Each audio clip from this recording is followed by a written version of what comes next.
दंश न्यूज, दलित पीडित व शोषित जनतेचा खनखनीत आवाज।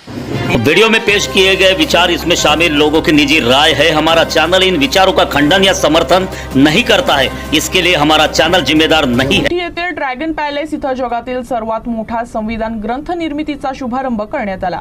या कामाची माजी सरन्यायाधीश भूषण गवई यांच्या हस्ते सुरुवात करण्यात आली। या उपक्रमाद्वारे डॉक्टर बाबासाहेब आंबेडकर यांना मानवंदना देणार असल्याची भावना मान्यवरांनी बोलून दाखवली। भारतीय राज्यघटनेचे शिल्पकार भारतरत्न डॉक्टर बाबासाहेब आंबेडकर यांच्या 135व्या जयंतीच्या औचित्यानं नागपुरातील कामठी येथील ड्रॅगन पॅलेस टेम्पल इथं जगातील सर्वात मोठ्या संविधान ग्रंथाच्या निर्मितीचा शुभारंभ करण्यात आला।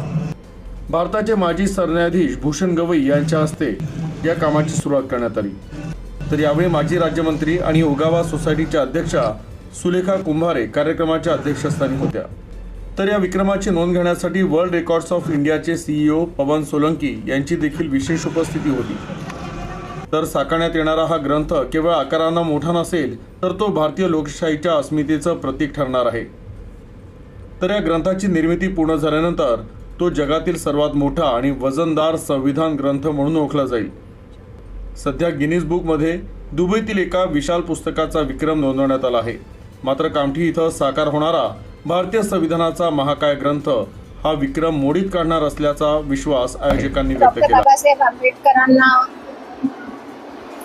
अभिवादन करण्याकरिता एक अनोख्या पद्धतीने भारतीय संविधान जगातील सर्वात मोठा असं जागतिक कीर्तीचं संविधान विश्वविख्यात ड्रॅगन पॅलेस टेम्पलच्या परिसरात निर्माण करणार।